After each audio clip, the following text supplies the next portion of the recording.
ሰላም እንደምን ቆይታችኋል? ዛሬም በሌላ ፕሮግራማችን ተገናኝተናል ማለት ነው።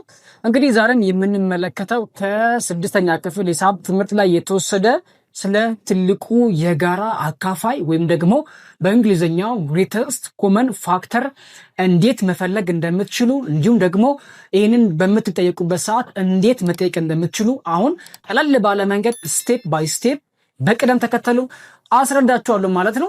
እንግዲህ እዚህ ዋይት ቦርድ ላይ የምትመለከቱት ስለ ትልቁ የጋራ አካፋይ በየትኛውም በኢትዮጵያ ክልል ላይ ያላችሁ ተማሪዎች ማለት ነው እንደዚህ ያለ ይዘት ያለው ትምህርት የምትማሩ ተማሪዎች ካላችሁ እጅግ በጣም ለእናንተ የሚጠቅማችሁ ነገር ስለሆነ እስከ መጨረሻው ቪዲዮን ላይክ አድርጋችሁ እንዲሁም ደግሞ ለቤቱ ደግሞ አዲስ ከሆናችሁ ሰብስክራይብ በማድረግ ጀምሩት። እጅግ በጣም ቀላል ነገር ነው። እንግዲህ ዋይት ቦርድ ላይ የምትመለከቱት ጥያቄ ማለት ነው ብዙ ጊዜ ተማሪዎችን የሚቸገሩበት ነው። አሁን ደግሞ እኛ በሚገባን ቋንቋ በደንብ አድርገን ነው የምንመለከተው። አብራችሁ ከኔ ጋር ሁኑ። እሺ፣ ትልቁ የጋራ አካፋይ ወይም ደግሞ ግሬተስት ኮመን ፋክተር ብለን እንጠራዋለን ማለት ነው። እንግዲህ ስለ ግሬተስት ኮመን ፋክተር ወይም ደግሞ ስለ ትልቁ የጋራ አካፋይ ሁለት ቁጥሮች ሊሆኑ ይችላሉ፣ ወይም ደግሞ ሶስት ቁጥሮች ልክ እንደዚሁ ሁለት ቁጥሮች ወይም ከሁለት በላይ የሆኑ ቁጥሮች ይሰጣችሁና የነዛን ቁጥሮች ከጋራ አካፋዮቻቸው ውስጥ ትልቁ የጋራ አካፋያቸው የትኛው ነው ወይም ደግሞ ፈልጉ ብትባሉ ምን ማድረግ ያለባችሁ የሚለውን እንመለከታለን። ነገር ግን ከዛ በፊት ይህን ነገር ከመፈለጋችን በፊት አንድ ልታውቁት የሚገባ ይህንን ጥያቄ ለመስራት የሚያግዛችሁ ነገር አለ ማለት ነው። ይህም ምንድን ነው? አስቀድመን ቁጥሮቹ ይሄኛው ቁጥርና ይሄኛው ቁጥር 42 ቁጥርና 50 ቁጥርን በብቸኛ ትንትን ማስቀመጥ ይጠበቅባችኋል ማለት ነው። ስለዚህ በብቸኛ ትንትን ካስቀመጣችሁ በኋላ ትልቁ የጋራ ማካፋይም ሆነ ትንሹ የጋራ ብዜት በቀላሉ መፈለግ ትችላላችሁ ማለት ነው። እነዚህ ቁጥሮች በብቸኛ ትንትን መናገር ማለት ነው። በብቸኛ ትንትን ስንል በሁለት ቁጥር፣ በሶስት ቁጥር፣ 5፣ 7፣ 11፣ 13 እያልን በእነዚህ ቁጥሮችን በብቸኛ ትንትን ማስቀመጥ ማለት ይሄ ነው።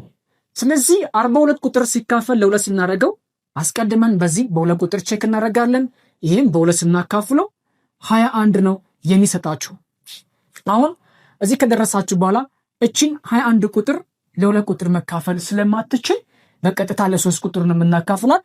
ይህንን ለሶስት በምናካፍልበት ሰዓት መልሱ 7 ይሆናል ማለት ነው። አሁን እዚህ ጋር አላበቃም።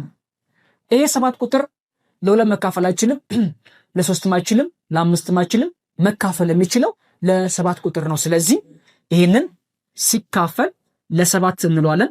ያው አንድ ነው የሚሆነው። ስለዚህ እኛ የምንፈልገው ምንድን ነው? 42 ቁጥር ማለት ሁለት ሲባዛ በስንት ማለት ነው? በ3። 6 ደግሞ ሲባዛ በስንት? በ7 ስንት ነው የሚሰጣችሁ? 42። ስለዚህ 42 ቁጥር ማለት 2 ሲባዛ በ3 ሲባዛ በ7 የተጠቀምኩት ቁጥር ማን ነው? 2፣ 3፣ 7። በእነዚህ ቁጥሮች መናገር ማለት ቁጥሮችን በብቸኛ ትንትን መግለጽ እንደማለት ነው። በተመሳሳይ መልኩ ደግሞ 50 ቁጥርንም ልክ አሁን በሰራሁት ምሳሌ መሰረት በሁለት ማካፈል እንጀምራለን። 50 በ2 25 ነው። 25 ቁጥር ግን እዚህ ጋር እንደምታዩት በስንት መካፈል አይችልም? በሁለት መካፈል አይችልም። በሶስት ቁጥር መካፈል አይችልም። ሊካፈል የሚችለው በ5 ቁጥር ስናካፍለው 5 ነው የሚሆነው። መልሰን 5 ቁጥር ደግሞ ማካፈል የምንችለው በ5 ስናካፍለው 1 ይሆናል ማለት ነው። እዚህ 50 ቁጥር ደግሞ ለማግኘት 2 ሲባዛ በ5 10፣ 10 ሲባዛ በ5 50። ስለዚህ ምን ሆነ ማለት ነው? እንልና እዚች ጋር 50 ቁጥር ማለት ምን ማለት ነው? 2 ሲባዛ 5 ርቢ 2 እንላለን። ምናልባት ተማሪዎች እቺ ነገር 5 ርቢ 2 ብዬ ስጽፍ 5 ቁጥር በራሱ ስንት ጊዜ ተባስቷል ማለት ነው? 2 ጊዜ ተባስቷል ማለት ነው።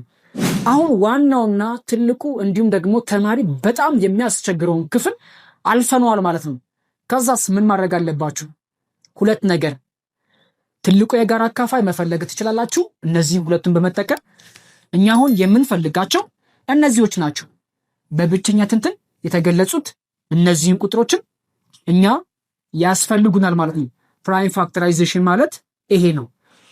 ከነዚህ ውስጥ ትልቁ የጋራ አካፋይ ብለን እንዲህ ካስገባን በኋላ 42 ቁጥርና የማን 50 ቁጥር መጽሐፍ ማለት ባጭሩ። ስለዚህ እዚህ ጋር የተጠቀምኳቸው ቁጥሮች እነማን ናቸው የሚለውን አያለው። 2 ቁጥር እዚህም አለ፣ 2 ቁጥር እዚህ አለ። የጋራ ስለሆነ እናስገባዋለን። 2 ሲባዛ እንላለን። ቀጣይ ማን አለ? 2 3 እዚህ አለ። 3 ቁጥር ግን እዚህ የለም። ልብ ማድረግ ያለባችሁ እሱ ነው። 7 ቁጥር እዚህ አለ፣ እዚህ ግን የለም። 5 ቁጥር እዚህ አለ፣ እዚህ የለም።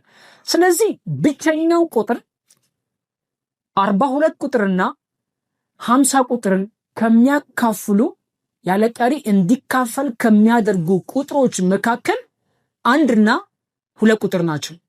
2 ቁጥር ደግሞ ትልቁ የጋራ አካፋይ ብለን እንጠራዋለን። ሌላ የምናካፍለው ቁጥር ከሌለን ትልቁ የጋራ አካፋያቸው ማን ነው የሚሆነው ማለት ነው? 2 ቁጥር ነው የሚሆነው ማለት ነው። ስለዚህ በዚህ ምሳሌ መሰረት እናንተም ሌላ ጥያቄዎችን እንድትሰሩ እንዲያግዛችሁ ቪዲዮውን ሴቭ አድርጉትና በቀላሉ በርካታ ጥያቄዎችን መስራት ትችላላችሁ ማለት ነው። ለዛሬ እንግዲህ የነበረን ፕሮግራማችን ይህንን ነው የሚመስለው ማለት ነው። ይህን ቪዲዮ እስከ መጨረሻው ድረስ ያያችሁ ተማሪዎች ወይም ወላጆች ካላችሁ በኮሜንት ላይ እንድታስቀምጡልኝ ማለት ነው። አንድ ጥያቄ ልስጣችሁና ተሰርታላችሁ ተስፋ አደርጋለሁ። እናንተ የምትፈልጉት የ30 እና የ50 ትልቁ የጋራ አካፋይ ስንት ነው? እንዲሁም ደግሞ ትንሹ የጋራ ብዜት ስንት ነው? እስከ መጨረሻው ድረስ ስላዳመጣችሁ እጅግ አድርጌ የማመሰግናችሁ። ለቤቱ አዲስ ከሆናችሁ ቪዲዮ ከጠቀማችሁ ከወደዳችሁት ዩቲዩብ ቻናላችን ሰብስክራይብ በማድረግ ቤተሰብ ሆኖ በቀጣይ በሌላ ቪዲዮዎች እንገናኛለን ማለት ነው። ለ6ኛ ክፍል ተማሪዎች እጅግ ይጠቅማችኋል። ይመቻችሁ።